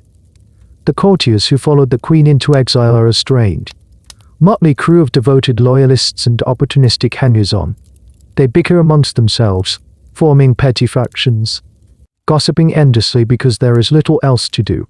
And you, as always, are in the middle of it. Your status, once a source of amusement and privilege, now becomes a liability in a new way. You are a man, fully grown, in your early 20s. You have traveled, faced danger, and been entrusted with state secrets. In your own mind, you are a capable and experienced courtier, but too many of the swaggering, arrogant young royalist officers who now surround the Queen. You are still Lord Minimus, the Queen's pet, a plaything. The mockery you endure is different now. It's no longer the thoughtless staring of provincial children or the condescending pats on the head from grand ladies. This is a more pointed, more malicious kind of ridicule. It comes from bored, frustrated men who feel their own powerlessness and need someone to lash out at. Someone they perceive as weaker than themselves. They make jokes about your size, loudly, in your hearing. They perform mock bows that are exaggerated low. They treat you like a child, a musket, not a fellow man who has shared their cause in their exile. Imagine the daily, soul-crushing weight of this. To wake up every morning and know you will have to face it. To walk into a room and feel the conversation shift. To see the smirks and hear the snickering. You have learned to build a wall around yourself, to present a face of cheerful indifference. It's a performance, the most difficult one of your life, but inside, a slow, hot anger is beginning to build. Each insult is a small piece of kindling added to a bonfire. This psychological pressure is one of the least documented but most profound aspects of your life. The historical record notes your actions, but it cannot capture the internal monologue, the daily struggle for dignity. This is where we have to rely on a bit of historical empathy, in an age obsessed with honor, especially among the military men you were surrounded by. To be the constant butt of jokes was to be stripped of your honor, piece by piece. A strange, and rather sad, Little fact from this period is the existence of mocking poems or libels that were written and circulated by hand. These were often crude, satirical verses targeting prominent figures. It is highly likely that you were the subject of some of these, passed around by the bored young cavaliers for a cheap laugh. They would have been cruel, focusing on your stature and your relationship with the queen, filled with the kind of personal insults that were designed to wound as deeply as possible. The pain of such public humiliation is hard to overstate. Historians who study the psychology of honor in the 17th century debate how someone in your position was expected to react. The code of honor was for gentlemen. Did it even apply to you? Were you considered a gentleman capable of giving or taking offense? Or were you outside that system entirely, in the same category as a servant or a child, from whom insults could be borne without shame? This was the ambiguous space you occupied. The world treated you like you were outside the rules of honor, but inside. You felt the sting of every insult just as keenly as any full-sized man. You were a gentleman in your education, your skills, and your loyalty. Why should you not be one in your honor? Every day is a battle. You carry the Queen's messages. You perform your duties with quiet efficiency. And you endure. You endure the jokes about asking your tailor for a refund on the leftover material. You endure the exaggerated concern when someone drops a book, asking if you were hurt in the earthquake. You smile. You bow. You play your part. But the bonfire inside you is growing. The kindling is piling up, getting drier and drier. And all it will take is one more insult, one final spark, to make the whole thing go up in a blaze of terrible, world-altering fire. The man who provides the spark is named William Crofts. He is a member of the Queen's household, the master of the horse, a position of considerable status. He is well regarded, handsome, and has the easy, unthinking arrogance of a man who has never had to question his place in the world. He is one of the chief architects of your daily misery, the lead comedian in the long-running farce of mocking Geoffrey Hudson. But today, he will go too far. The exact nature of the insult is lost to history, obscured by conflicting accounts and the passage of time. Some say it was a particularly vicious joke about your size. Others suggest it was a more serious accusation, perhaps questioning your loyalty or courage. One popular version of the story claims that Crofts, in a moment of public mockery, presented you with a large water squirt gun, telling you it was a pistol befitting your station. Whatever the words were, whatever the action was, it was the final provocation. It was the one insult that you would not, swallow. Imagine the scene. A room full of courtiers. Laughter. The smug, satisfied look on Crofts' face as he gets the laugh he was hoping for. And you, standing in the middle of it all, the focus of their amusement. Something inside you snaps. The carefully constructed wall of cheerful indifference, the wall you have been building for years, crumbles into dust. The bonfire of 1,000 previous insults finally ignites. You do not shout. You do not cry. Your reaction is far more shocking. In a clear, steady voice that cuts through the laughter, you challenge William Crofts to a duel. A stunned silence falls over the room. The laughter dies in their throat. They stare at you, then at Crofts, then back at you. It is the most audacious, most insane thing they have ever heard. It's a joke, surely. The Queen's little pet, the Lord Minimus, challenging the master of the horse, a respected nobleman and an experienced soldier. The idea is so absurd it's almost funny again, but the look on your face stops them. You are not joking. Crofts himself is taken aback. At first, he laughs it off. He treats it as the punchline to his own joke. A duel, with me, little Geoffrey. You will be the death of me with your wit. He turns to the others, expecting them to join in his amusement. But the room remains quiet, watching. Your stare is unwavering.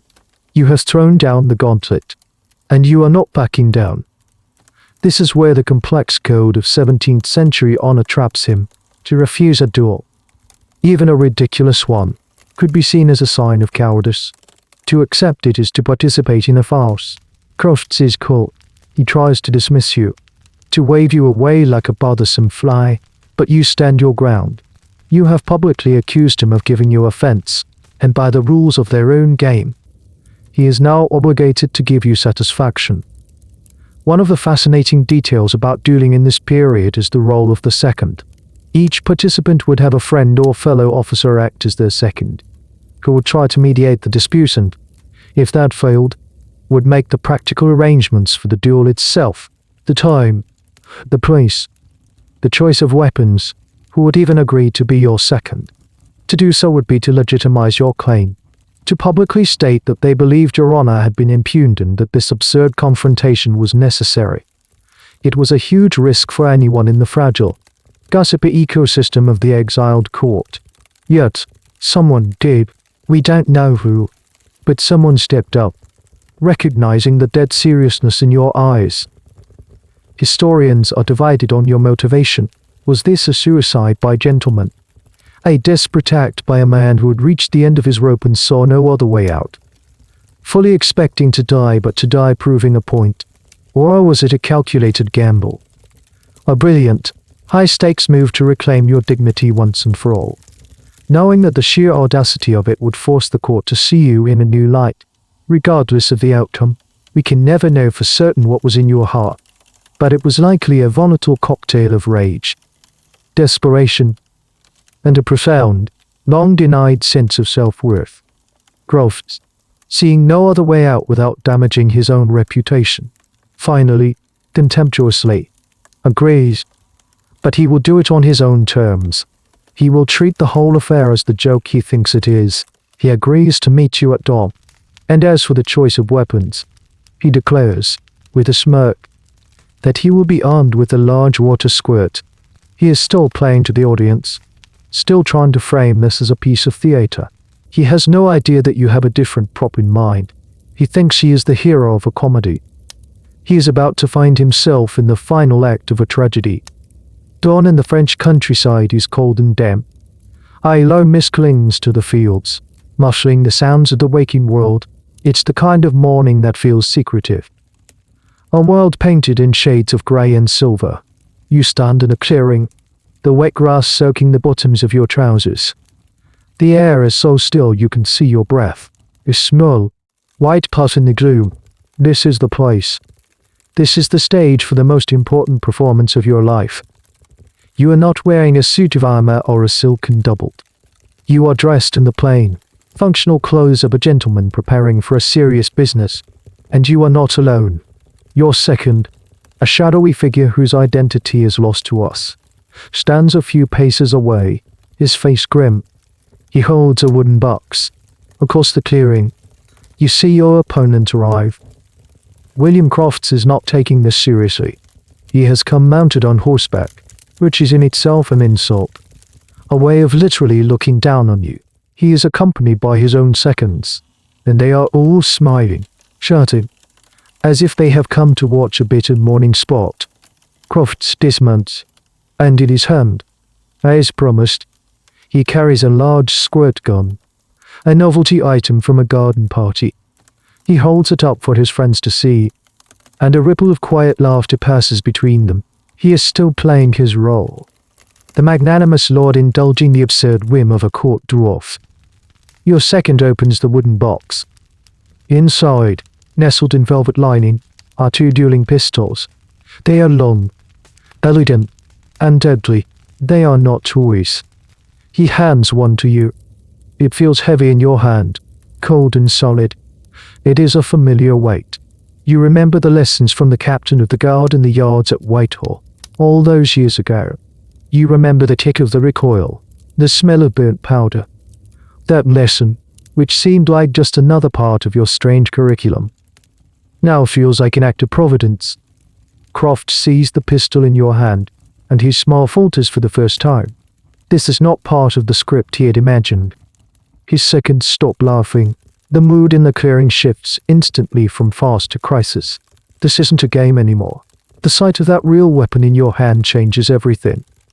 Dueling had a very specific, almost ritualistic, set of rules. The choice of weapons was a critical part of it. Typically, the challenged party, in this case, Crofts, had the right to choose the weapons. But if he chose a lesser weapon, like a sword, when his opponent was known to be a master swordsman, the challenger could object. Your argument, presented by your second, is simple and devastatingly logical. A fight between a man on foot and a man on horseback is not a fair fight. Therefore, the fight must be conducted with pistols, a weapon that makes both men equal, regardless of their size or position. This is a brilliant, legally sound argument within the twisted logic of the dueling code. It corners Crofts completely. To refuse now would be an undeniable act of cowardice. He came here to mock you, to put you in your place. But you, with your quiet determination and your real pistol, have turned the tables. You have forced him to treat you as an equal, a gentleman answering an affair of honor. The fact that he arrived on horseback, intending to fire his water gun down at you, now looks not like a joke, but like an act of dishonorable bullying. There's a tense, hurried conference between Crofts and his seconds. Their voices are low, urgent whispers. They are trapped. They look at you, standing there patiently, the pistol held loosely at your side. They see not a pet, not a musket, but a man who is deadly serious. The historical accounts of this moment are sparse, but you can imagine the dawning horror on Crofts' face. The joke has backfired spectacularly.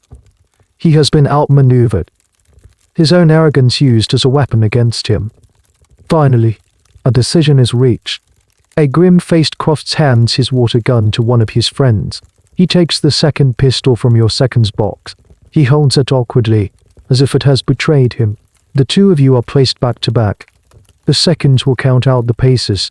10 paces. Then you will turn and fire. The mist swirls around your ankles. The world has gone silent. All you can hear is the pounding of your own heart and the voice of your second, beginning the slow count. 1, 2, 3. Each step you take is a step away from the person you used to be. 8, 9, 10. The final number hangs in the cold morning air. You turn. The world narrows to a single point of focus. The figure of William Crofts, standing 10 paces away. He looks larger than life. A dark silhouette against the pale, misty dawn. He is raising his pistol, but his movements seem clumsy, uncertain. He is a soldier. Yes, but he is a cavalryman, a man of the sword. He came here for a joke, not for this. He is not ready. You, on the other hand, are ready. The years of being watched have taught you how to perform under pressure. The lifetime of slights and humiliations has forged a core of ice-cold resolve within you. You raise your own pistol, your arms steady. The lessons from the palace yard come back to you in a flash of muscle memory. Control your breathing. Squeeze. Don't pull.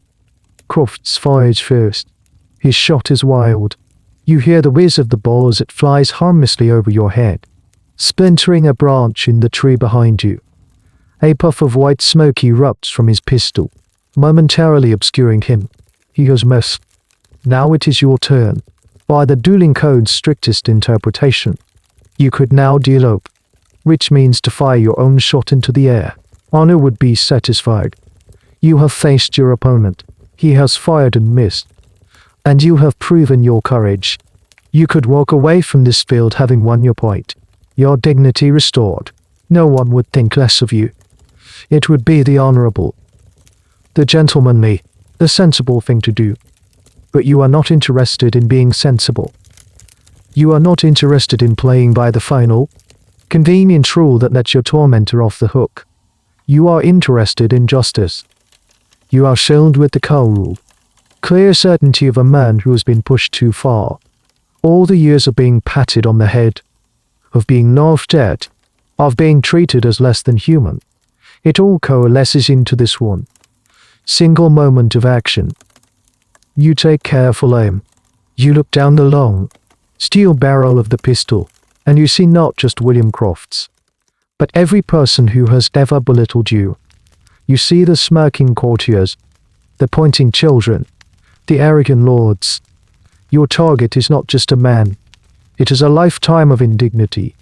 You squeeze the trigger. The explosion is deafening in the morning quiet. The pistol kicks hard in your hand. The recoil traveling up your arm. For a moment, the world is nothing but a cloud of acrid, grey smoke. As it begins to clear, you see Crofts. He is still standing. For a heart-stopping second, he looks down at his chest, a look of profound, almost comical surprise on his face. A small, dark stain is beginning to blossom on the white linen of his shirt. Then, his knees buckle, and he collapses to the ground. Silence, a terrible, profound silence hangs over the field, broken only by the frantic chirping of a bird somewhere in the trees. Croft's seconds rush to his side. Your own second grabs your arm, his face a mask of shock and disbelief. You have done it. You, Geoffrey Hudson, the Queen's dwarf, have shot and killed the master of the horse. The outcome of this duel has been a point of minor historical debate, with some early accounts suggesting Crofts was merely wounded. But the most reliable sources, and the catastrophic consequences for your own life, make the truth brutally clear. Your shot was fatal. You aimed for his chest. A clear signal that this was not a matter of simply winging your opponent to satisfy honor. This was an execution. You stand there, the smoking pistol still in your hand, and you look at the scene, the body on the ground, the panicked men trying to render aid that will do no good. You have just crossed a line from which there is no return. You came to this field to reclaim your honor as a gentleman. In the eyes of the world, in the eyes of the law, you have just become a killer. The satisfaction you feel is fleeting, instantly replaced by the cold, dawning realization of what you have unleashed. The laughter has stopped, once and for all, but in its place is a silence that is 1,000 times more terrifying. You have won the duel, and in doing so, you have just lost everything. The aftermath is swift and brutal. The news of the duel, and its shocking outcome, rips through the small, claustrophobic world of the exiled court like a wildfire. It is the only thing anyone can talk about. Geoffrey Hudson, the Lord Minimus, has killed a man. Not just any man, but a high-ranking nobleman. The absurdity of it is eclipsed only by the stark reality of the corpse. The Queen, Henrietta Maria, is horrified. She is your patron, your protector, the center of your world. But this is an act she cannot protect you from. Dueling was illegal in France, a capital offense. Cardinal Mazarin, the de facto ruler of the country, had been trying to stamp out the practice, which he saw as a barbaric threat to state authority. The fact that this illegal act was committed by foreign refugees on French soil is a major diplomatic incident. It is a profound embarrassment to the Queen, undermining her already precarious position. She summons you. It is the last time you will stand before her as a member of her household. The affection in her eyes is gone, replaced by a mixture of anger, disappointment, and a deep, sorrowful pity. She, who had taken you in, who had educated you, who had shown you what felt like genuine love, now looks at you as a problem to be solved. You have shattered the illusion. You have broken the unwritten rule of your existence. You were supposed to be charming, amusing, and harmless, and you have proven yourself to be lethally, unforgivably harmful. Her hands are tied. The family of William Crofts is powerful and demands justice. The French authorities are pressuring her to act. There can be no special treatment. She has no choice. She sentences you herself. A desperate attempt to preempt the French legal system and maintain some semblance of authority. You are stripped of your informal title, your position, your privileges. You are expelled from the court. You are banished. Imagine that moment. To be cast out from the only world you have known for nearly 20 years. The faces that were once familiar, even the ones that smirked at you, are now lost to you forever. The routines, the comforts, the very identity you had built, all of it is gone. You are given a small amount of money and told to leave. You walk out of the makeshift court at the Louvre, a place that had been your home, your prison, and your sanctuary, and you are utterly alone. Your status is now more confusing than ever. You are no longer the Queen's dwarf. You are Geoffrey Hudson, the killer, a man of honor who successfully defended his dignity, or a court pet who got murderously out of control. The world does not know what to make of you. Many in the royalist camp, friends of Crofts, see you as a villain, an ungrateful creature who repaid the Queen's kindness with a monstrous act. They whisper that your smallness was a mark of a twisted, malevolent nature all along.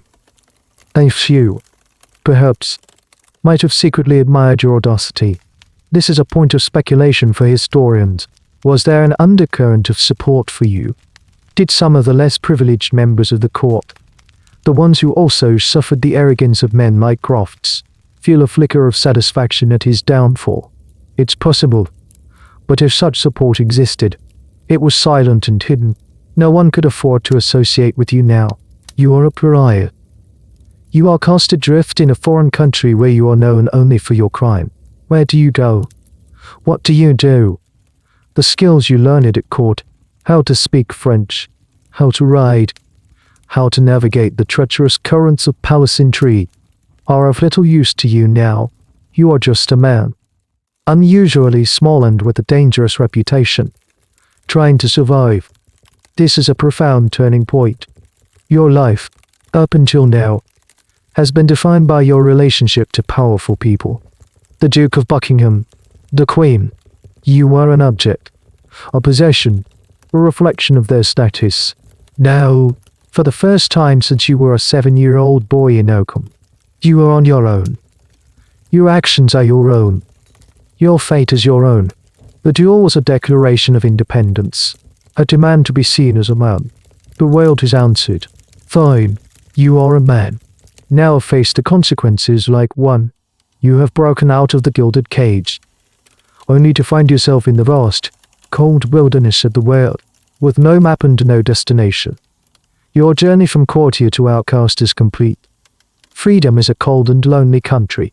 After your banishment from the court, you drift. What does a man like you do? Where does a man like you go? The skills of a courtier are not in high demand. You are a man out of time and out of place, a strange relic of a world that has rejected you. Perhaps you try to find work as a translator, or offer your services as a riding instructor. But your reputation precedes you. You are the dwarf who killed a man.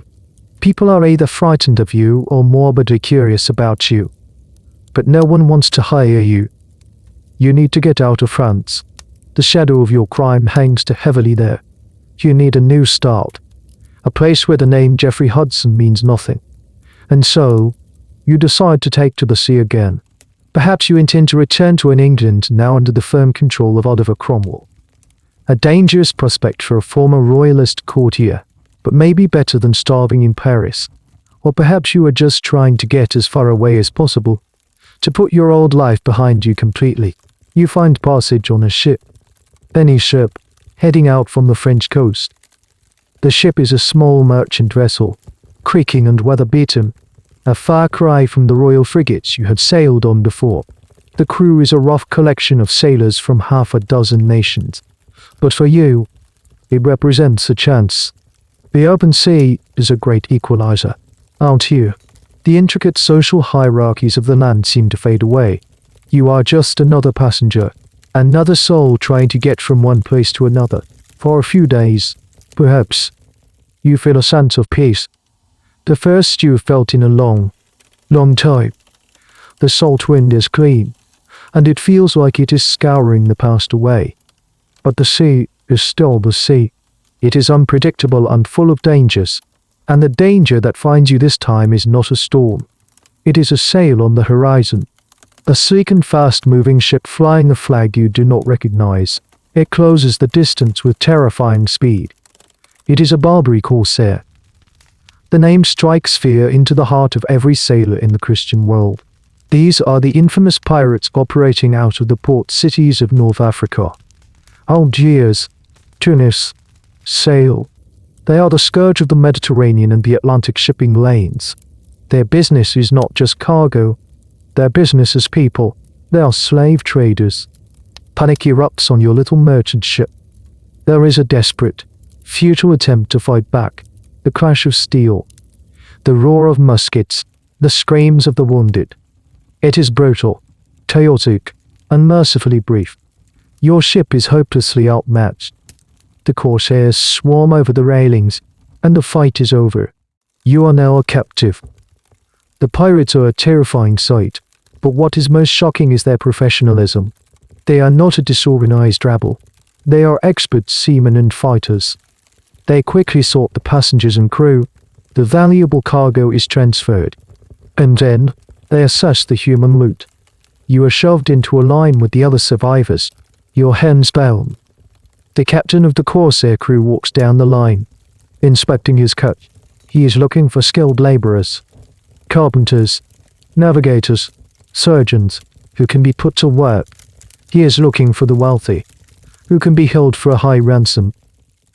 When he gets to you, he stops. He stares. He has seen many strange things in his life on the sea, but he has likely never seen anything quite like you. He walks around you, a slow, appraising circle. There is a murmur among his crew. What is this? Is it a child? A man? A spirit? There is a debate, in a language you do not understand. What is your value? You are too small for heavy labor. You are clearly not a wealthy merchant. Are you worth anything at all? This is a moment of supreme, terrifying irony. All your life, your value has been determined by your smallness. It made you a precious novelty, a jewel in a queen's collection. Now, that same quality makes you almost worthless. You are a curiosity. But what is the practical market value of a curiosity in the slave pens of Algiers? This specific moment of your capture is, of course, lost to history, but the general practice of the Barbary corsairs is well documented. They were not just random pirates. They were a central part of the economy of the Ottoman provinces in North Africa. For centuries, they captured tens of thousands of Europeans, forcing them into a life of hard labor or holding them for ransom. Entire coastal villages in Italy and Spain were abandoned for fear of their raids. Your capture was not an isolated incident. You were one small part of a vast, brutal system. The corsair captain makes a decision you are too unusual to simply discard. Perhaps a wealthy pasha or bey in the city will pay a small price for such a strange addition to his household. You are, once again, a novelty item, but the context has changed from a palace to a slave ship. You are herded below decks with the other captives, into a dark, foul-smelling hold. The hatch slams shut, plunging you into darkness. You have gone from a courtier, to an outcast, to a piece of human cargo. The ship turns south, towards the coast of Africa, and towards a new chapter of your life that will be more terrible than anything you could have possibly imagined. The next quarter of a century of your life is a hole in the historical record. It is a vast, silent abyss, 25 years, an entire lifetime for some. For you, it is a period of unrelenting hardship, a footnote in the grand narrative of kings and queens, but the central, grinding reality of your existence. You are no longer Geoffrey Hudson, the queen's companion or the man who won a duel. You are simply a slave. You arrive in North Africa, most likely Algiers or Tunis, the great slave markets of the Barbary coast. Imagine the sensory shock, the blistering heat, the blinding white sunlight reflecting off the city walls. The air, thick with the smell of spices, dust, and human misery. The sound, a constant babble of languages you don't understand. This is a world a million miles away from the damp green fields of England or the perfumed salons of Paris. You are marched through the streets in chains, part of a miserable procession of new captives, to be displayed and sold. You are prodded and inspected like livestock. Your unusual size, which was a source of amusement in Europe, is here just another deformity, another mark of a flawed piece of goods. Who buys you? We will never know. Perhaps it was a wealthy official, as the pirate captain had hoped, who purchased you as a bizarre curio for his household. Perhaps you were bought by a master who saw some use for your small, nimble fingers in a craft or trade. Your life becomes a monotonous cycle of labor and survival. The silks and velvets are a laughable memory. Now your clothes are rough spun rags. The rich food of the royal table is replaced by a daily ration of coarse bread and water. You sleep on a hard floor, one body among many in a crowded, unsanitary barracks. The diseases that sweep through these places, dysentery, typhus, smallpox, are a constant threat, culling the captive population with brutal efficiency. To survive even 1 year in these conditions is a miracle. To survive 25 is a testament to an almost unimaginable resilience of body and spirit. What kind of work do you do? The possibilities are all grim. Many Christian slaves were put to work in the galleys, rowing the corsair ships. A virtual death sentence. But your size would have made you useless as an oarsman. Others worked in quarries, construction projects, or on farms, grueling manual labor under a relentless sun. Given your background, it's possible you were used in a domestic capacity. Perhaps you were a servant in a wealthy household. A life that was thus physically brutal but came with its own set of humiliations. You're a babe, once again, a pit, but without any of the gilded trappings. One of the most fascinating, undebated aspects of your story happens during this long period of captivity.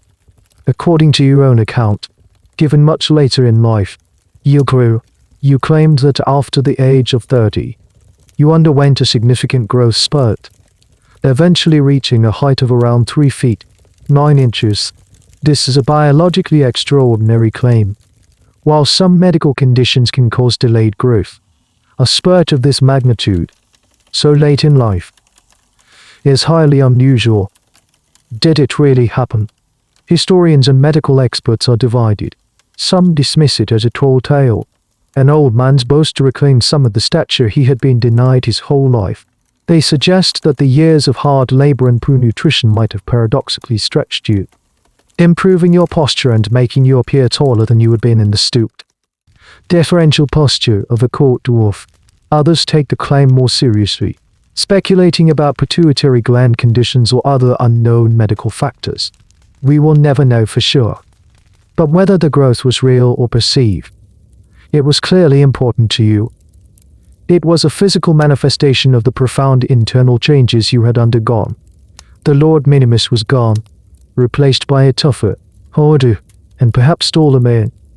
During these long years, what did you think about? Did you dream of the court, of the queen, of the life you had lost?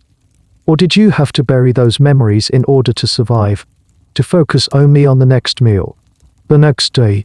Did you hold on to your faith? Did you learn Arabic? Did you form friendships with other captives, sharing stories of home and whispering desperate, hopeless plans of escape? This vast, empty space in your biography is where we must rely on imagination. Picturing a man holding on to the core of himself in the face of unimaginable pressure to be ground into nothing. You were no longer an object of fascination. You were a tool, a beast of burden and number, and every day you survived was a quiet act of defiance. The world had tried to erase you, and you simply refused to be erased. The year is 1616. Charles II, the son of your old patrons, sits on the English throne. The world has moved on. The Civil War is a scar in the memory of an older generation. The court is a different place, full of new faces, new fashions, and a cynical, witty spirit far removed from the formal piety of his father's reign. In London, people are rebuilding their lives after a great plague and a great fire. And from across the sea, a ghost returns. After 25 years, you are free. Oh, the details are murky. It is most likely that you were ransomed. English diplomats and naval expeditions periodically made efforts to free captives from the Barbary states, either through tribute payments or force. Perhaps your name came up on a list. Perhaps some old, forgotten royalist connection remembered the Queen's little dwarf and put up the money. Or perhaps after a quarter century of service. Your owner simply died and you were freed as part of his estate. However it happened, the chains are finally off. You find passage back to England. Imagine stepping onto the docks in London. You are now a man in your late 40s or early 50s. The last time you were in this city, it was a royalist capital at war. No, it is a bustling, chaotic metropolis, rising from its own ashes. You are a stranger in your own homeland. The first thing people notice is that you are not the same man who left. You are taller, not tall, by any means, but taller than the legendary Lord Minimus of Court Hudson. Your face is weathered, browned by years under an African sun. Your eyes hold a look that no pampered courtier could ever understand, the quiet, watchful gaze of a man who has seen the very worst of the world and survived. Your hands are rough and calloused. You are no longer a doll-like figure in silk. You are a tough, weary survivor. You try to reconnect with the world you left behind, but that world is gone.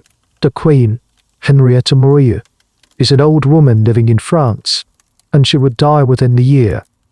The King, Charles II, has no memory of you and no place for you in his very different court. The friends and enemies of your youth are mostly dead or scattered. You are a historical artifact, a curiosity from a bygone era. People who meet you are fascinated by your story. They gather around you in taverns, and you tell them tales of your life, of being served in a pie, of the duel, of your long captivity. It is an incredible narrative, and you become a minor celebrity, a living legend, the Duke of Buckingham, a new one. The dissolute son of your first patron is amused by you and grants you a small pension. It is an act of charity, a nostalgic nod to his family's history. It is enough to live on, but it is a far cry from the status you once held. One of the more interesting tidbits from this period is the public's fascination with slave narratives. Stories of Christians captured by Barbary corsairs were a popular genre of literature. These were often sensationalized accounts, full of adventure, suffering, and miraculous escapes. Your personal story fit perfectly into this mold. It is debated by historians whether you ever wrote or dictated your own official narrative. No definitive version survives, but it is clear that your story was told and retold, becoming a piece of London folklore. You were a walking, talking adventure story. But there is a profound sense of dislocation in your new life. You don't quite fit in. You are a man who has lived through 3 distinct lifetimes. The pampered courtier, the brutalized slave, and now, the pension survivor. You have the memories of a French court, the language of an Arab market, and the accent of a rural Englishman. You are a patchwork of identities. There's a debate among biographers about your psychological state. Were you a broken man, haunted by trauma? Or were you a triumphant survivor, proud of what you had endured? Perhaps you were both. Perhaps you carried the darkness of your past with you, but refused to be defined by it. You had fought for your honor in a duel and lost everything. Then you had fought for your life for 25 years and won. It must have given you a strange, hard-won sense of perspective. The petty squabbles and ambitions of London society must have seemed very small and very foolish to a man who had survived what you had. You are a man out of time. You walk the streets of a London that is rushing towards a new, modern age, while you are living embodiment of an older, stranger world of kings, queens, and court dwarfs. You are free, you are home, but you are still, in your own way, an exile in time, adrift in a century that has no place for you. You try to settle into a quiet life in the London that is being reborn from the ashes of the Great Fire. You have your small pension from the Duke of Buckingham, enough to keep a roof over your head and food on your table. You are a local curiosity, the old man with the incredible stories. For a few years, perhaps you find a measure of peace. The storms of your life seem to have finally passed. You are in a safe harbor at last. But England in the late 1672 is not a peaceful place. The old religious tensions that had fueled the Civil War are still simmering just beneath the surface. And in 1678, they explode into a full-blown national panic known as the Popish Plot. It all starts with a man named Titus Sutes, a fantastically dishonest and manipulative figure. He concocts an elaborate, completely fabricated story about a vast Catholic conspiracy to assassinate the Protestant King Charles II and place his Catholic brother, James, on the throne. In the story, the plot would involve a massacre of Protestants across the country. In a nation with a deep-seated, historical fear of Catholicism, Oates' lies fall on fertile ground. Panic grips the country. It is a contagion of fear, spreading through all levels of society.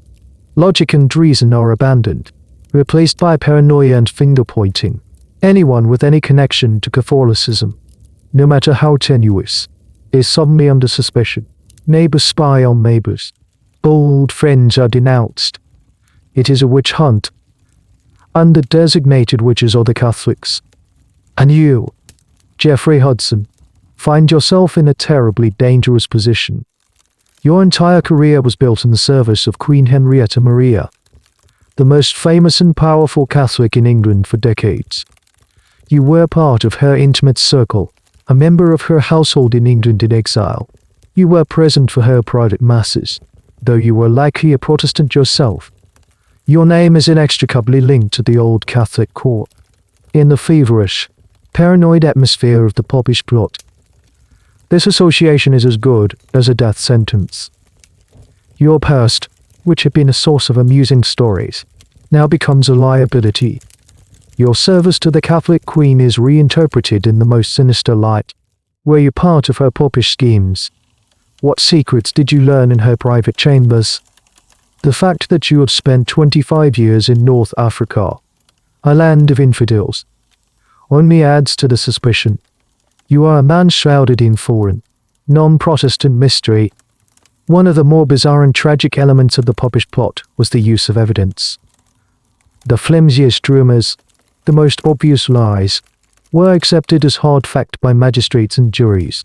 People were arrested, tried, and executed based on the perjured testimony of professional informers like Titus Sutes.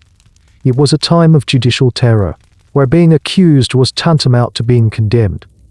Inevitably, the finger of suspicion points to you. In 1679, you are arrested. There is no specific charge, no concrete evidence of your involvement in any plot. Your crime is your own history. Your crime is your association with a Catholic queen who has been dead for a decade. There is a historical debate about why, exactly, you were targeted. Was it simply bad luck? An old man caught in a wide net? Or was there a more specific reason? Perhaps an old enemy saw an opportunity to settle a score. Perhaps an informer, paid by the state to produce plotters, simply picked your name out of a hat because your famous past made you a plausible, high-profile target. Whatever the reason, the result is the same. You are thrown into prison. You find yourself in the Gatehouse prison at Westminster. It is a grim, foul place, notorious for its harsh conditions. You are in your 60s now, your body worn down by a life of unimaginable hardship, and you are back in chains, after surviving the gilded cage of the court, the duel, the banishment, and a quarter-century of slavery. You are now a prisoner in your own country, accused of a crime that never happened. It is the final, cruelest irony of your life.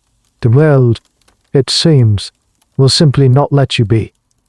The tide of fear sweeping London is just as powerful and indiscriminate as a storm at sea or a corsair's raid, and you have been caught in it once again. The stone walls of the Gatehouse prison are cold and damp, a constant, seeping chill that gets into your bones. The brief years of quiet retirement are a distant dream. Once again, your world has shrunk to the size of a small, dark room. But this cage is the worst of all. It is not gilded with royal affection, nor is it a place of labor with the faint hope of ransom. It is a place of despair, a waiting room for a trial that may never come, or a verdict that is already decided. You are now an old man, The resilience that carried you through slavery is tested to its absolute limit. The food is meager, the sanitation non-existent. You are surrounded by the desperate and the damned. Other victims of the popish plot hysteria, all caught in the same web of lies. You listen to their stories, their protestations of innocence, and you know that your own story is just one among many. You are Lord Minimus, the forgotten lord. Your fame, which gave you a small pension and a place in London's taverns, is now worthless. The Duke of Buckingham, your patron, has his own political troubles and cannot help you. King Charles II, who is privately skeptical of the whole plot, is powerless to stop the tide of public fury. He has to be seen to be taking the threat seriously. So you, and many others, are left to languish. There are no records of your interrogation. No one seemed to care enough to even properly question you. Your arrest was the point. The state had shown it was acting against suspected papists. Your guilt or innocence was an irrelevant detail. You simply disappear into the maw of the prison system. But then, something remarkable happens. The tide begins to turn. After a few years, the hysteria of the popish plot begins to burn itself out. The endless executions based on flimsy evidence start to trouble the public conscience. Titus Oates, the chief architect of the panic, is finally exposed as a liar and a perjurer. His web of deceit unravels, and the panic subsides, leaving behind a wake of ruined lives and a deep sense of national shame. As the plot collapses, the prison doors begin to open. In 1680, after at least a year in the gatehouse, you are quietly released. There is no apology, no compensation. You are simply let go. An old, broken man, pushed back out into a world that has once again chewed you up and spat you out. This is where your story goes quiet. The final years of your life are shrouded in an obscurity that is both peaceful and tragic. You are free, but you have nothing. Your health is broken. Your spirit, one can only imagine, is bruised beyond repair. Where do you live? How do you support yourself? The historical record falls silent. It is likely you lived in a cheap lodging house somewhere in London, surviving on whatever charity you could find.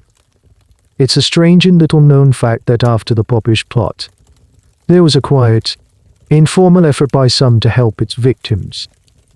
Some pamphlets were published defending those who had been falsely accused, and small charitable funds were sometimes raised. It's possible you benefited from this, receiving a few shillings a week from someone who knew your story and felt a pang of guilt for what the nation had done. Historians debate the exact date and circumstances of your death. The common belief is that you died around 1682, just a couple of years after your release from prison. You would have been 63 years old. Where were you buried? Most likely in an unmarked pauper's grave. Your final resting place as anonymous as your last years. Think of the sheer awe of that life. Born a butcher's son in a muddy provincial town, presented to a queen in a pie, a pampered pet in a glittering court, an educated courtier and a trusted royal agent, a duelist and a killer, an exile, a slave for 25 years, a ransomed survivor and a minor celebrity, a political prisoner, and finally, a forgotten pauper. It is a life of such incredible, almost unbelievable highs and lows that it reads like a work of fiction. You die in obscurity, a forgotten footnote in the annals of a turbulent century. You are no longer Lord Minimus, the Queen's famous dwarf. You are just Geoffrey Hudson, an old man who has finally found a rest that the world so long denied him. You leave behind no fortune, no family, no grand legacy. All you leave is a story. A story of a small man who lived a very, very big life. A story that was almost, but not quite, lost to the silence of history. And so, with your quiet, anonymous death, a world disappears. Not just the world of one man, but the entire, peculiar institution that had shaped your life. The tradition of the court dwarf, which had been a prominent feature of European royal life for centuries, was beginning to fade away, like a long, strange dream at sunrise. You lived through the twilight of this era. By the time of your death, the fashion was already changing. The court of Charles II in England, with its emphasis on scientific curiosity and a more modern, cynical wit, had little time for the kind of medieval whimsy that produced human pets. In France, the grand, formal court of the Sun King, Louis XIV, at Versailles was a meticulously organized machine of statecraft and etiquette. While he had a few jesters in his early reign, the idea of a dwarf being served in a pie would have been seen as crude and unsophisticated, a relic of a more barbaric age. The slow death of this tradition was not due to a sudden wave of moral enlightenment. It was a gradual shift in sensibilities, driven by the intellectual currents of the late 17th and early 18th centuries, a period that would come to be known as the Age of Enlightenment. The thinkers of this new era were obsessed with reason, nature, and the science of man. They were trying to understand and classify the world in a logical, rational way. In this new intellectual climate, a person of your stature was no longer seen as a mistake of nature or a supernatural portent. You were becoming a medical phenomenon. Doctors and early scientists began to study dwarfism not as a divine mystery, but as a biological condition to be analyzed and understood. You are moving from the pages of courtly chronicles to the pages of medical textbooks. This shift, while seemingly progressive, brought with it a new kind of objectification. You were no longer a charming pet, but a clinical specimen. One of the fascinating indicators of this changing attitude can be seen in the traveling fairs and circuses that became popular in the 18th century. As dwarfs and other human curiosities disappeared from the royal courts, they began to appear on the public stage, exhibited for money. The famous Polish dwarf, Joseph Borodowski, and the English showman, General Tom Thumb, much later, in the 19th century, became international celebrities. But they were celebrities who essentially owned their own spectacle. They were business people, managing their own careers. It was a very different model from your life of gilded servitude. Though whether it was truly better is a matter of debate. Historians who study the end of this tradition point to a confluence of factors. The rise of new, more private forms of domestic life meant that kings and queens spent less time in the constant public performance of court, and more time with their immediate families. The need for a retinue of living ornaments began to seem old-fashioned. Furthermore, the political upheavals of the 17th century, like the English Civil War you lived through, had broken the unquestioned, mystical authority of monarchs. Kings were becoming heads of state rather than semi-divine beings, and their households began to reflect this more business-like reality. There's a quiet debate about what was lost and what was gained. On the one hand, the end of the court dwarf tradition was clearly a step away from a cruel and objectifying practice. People were no longer being traded as diplomatic gifts or kept as human pets, but, on the other hand, for a very small number of individuals like you, the court had offered a unique, if deeply flawed, form of security and opportunity. It gave you an education, a place in the world, and a proximity to power that would have been unthinkable for any other commoner. The new world of reason and science might have understood you better, but it had no special place for you. It offered you the cold, equalizing freedom to sink or swim on your own. You, who had experienced both the cage and the wilderness, might have had a complicated view on which was preferable. Your life, in its epic, tragic scope, serves as a bookend. You were one of the last and most famous examples of this strange, vanished world. When people in the 18th century looked back at the court of Charles I, they saw it as a place of almost mythical strangeness, and you were one of its most potent symbols. The story of the boy in the pie became a kind of folklore, a tale told to illustrate just how different things used to be. The world had moved on, and it had forgotten the complex humanity of the figures at the heart of those stories. It had forgotten that the pet had a soul, that the mannequin had a mind, and that the dwarf was a man who had loved, and fought, and suffered, and endured. And so, we leave the grimy, anonymous grave somewhere in London and take a quiet walk. Let's go back to one of the places where your story was written in light and shadow. In oil and canvas, we find ourselves in a long gallery, the kind of place you knew so well. The air is still and smells of old wooden floor polish. The only sound is the soft echo of our own footsteps on the parquet floor. The walls are lined with giants. Here they are, the cast of your life, frozen in time by the masters of their age. Here is the Duke of Buckingham, proud and arrogant in white satin, his hand on his hip, looking out at us as if we are hardly worth his notice. Over here is the king, Charles I, looking melancholic and noble, every inch the doomed monarch of legend. And here is your queen, Henrietta Maria. She is captured by the knight in a gown of shimmering silk, her expression one of serene, regal confidence. This is the woman you knew. This is the face that was the sun in your solar system. We walk further down the gallery, past stern-faced generals and soft-eyed ladies in waiting, and then we see it. It's the large canvas we visited once before, the queen in her scarlet hunting coat, the great horse, the loyal hound. And there, at the bottom of the frame, is you. You are looking out at us, your expression serious and competent, your hand holding the reins. You are an accessory to her majesty, a detail in her story. But now, knowing everything that came after this moment was painted, we see you differently. We see not just the Queen's dwarf, but a universe of experience packed into that small frame. We see the boy from Malcolm, the survivor of the pie.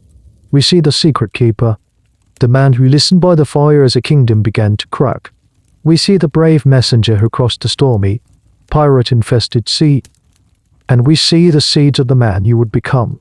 We look into your painted eyes and we can almost imagine the slow-burning anger, the pride that would one day refuse to be silenced. We see the man who would stand on a misty French field and demand to be treated as an equal, even if it cost him everything. Looking at this portrait now, it's impossible to see you as just a pet. You are a protagonist, patiently waiting in the wings of someone else's painting. This is the strange power of history. The people who lived it, who commissioned these portraits, thought they were controlling the narrative. The Queen wanted a painting that showed her as powerful and benevolent. Van Dyck wanted to create a masterpiece of elegant composition. They had no idea that centuries later, a viewer might come along and be most interested in the small figure in the corner. They didn't know that your story, with its incredible drama of honor, suffering, and survival, would be just as compelling, if not more so, than theirs. There is a final, quiet historical debate that we can ponder here in this gallery. What is the true nature of historical significance? Is it defined by power, by the people who command armies and rule nations? Or can it be found in the lives of those who were witnesses? Those who lived on the margins of the great events but experienced them with a unique and revealing perspective. Your life makes a powerful case for the latter. You were not a king or a general. You made no laws and signed no treaties. But your journey tells us more about the real, human texture of the 17th century, its splendors and its cruelties, its rigid hierarchies and its surprising possibilities, than any dozen official state documents. We look at your face one last time. The face of a boy who is not yet 30, who has no idea that a duel, an expulsion, a quarter century of slavery, and a prison cell all waiting for him in the unimaginable future. He is just holding a horse for his queen, frozen in a perfect, timeless moment of service and belonging. He is a silent figure in a portrait gallery, but we have heard his story. We have listened to the echoes of his life. And so, for us, he is no longer silent. You are no longer silent. You are seen. You were heard, and you will be remembered. And so, the story of Geoffrey Hudson, the little lord of a lost world, gently fades. The great gallery grows dim. The painted faces blur into the shadows, and the quiet of the evening deepens around you. You can feel the weight of that long and tumultuous life begin to lift, dissolving like mist, leaving only a sense of peace behind. There is nothing more to learn, nothing more to see. The journey is over. All that remains is this comfortable stillness, this soft and welcoming quiet. You can allow your mind to drift now, unmoored from the story, floating on a calm and gentle tide. Let the silence be your guide, as it carries you softly, effortlessly, towards the shores of a deep and restorative sleep. The curtain falls on this peaceful scene, for those still in the audience. The next play is ready to begin whenever you are. Good night.